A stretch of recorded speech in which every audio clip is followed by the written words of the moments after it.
Hello and welcome back. Well, last week I did a video on a multi-position table stop for my mill. It's on the X-axis only, but some of the viewers had some really good suggestions on how to improve it. I was getting a little bit of error, probably up to about 2,000ths, which was pretty good, but I was hoping for less than 1,000th.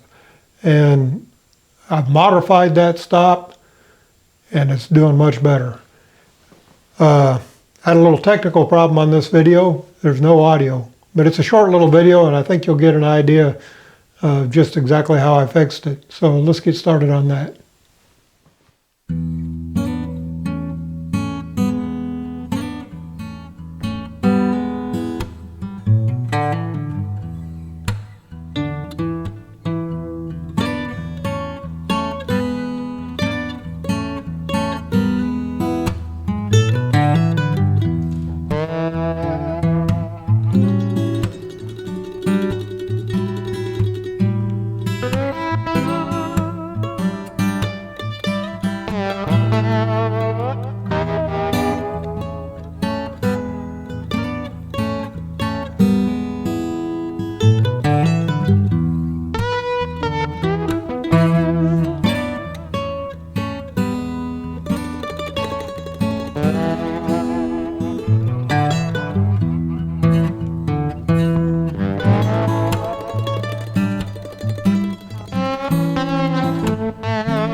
Well, that about wraps it up for today.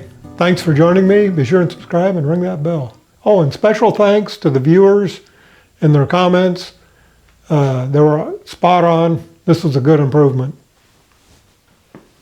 Hey, join me next week.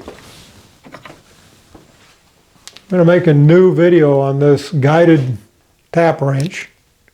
I really like it. I use the heck out of it, but we're going to improve it by making it a little bit shorter. Anyway, take care.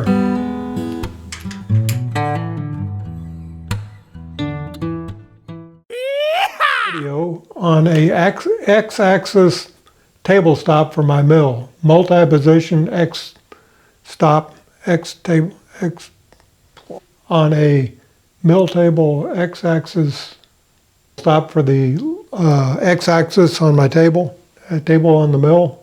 On the mill table? A mill. Well, last week I did a video on, boy,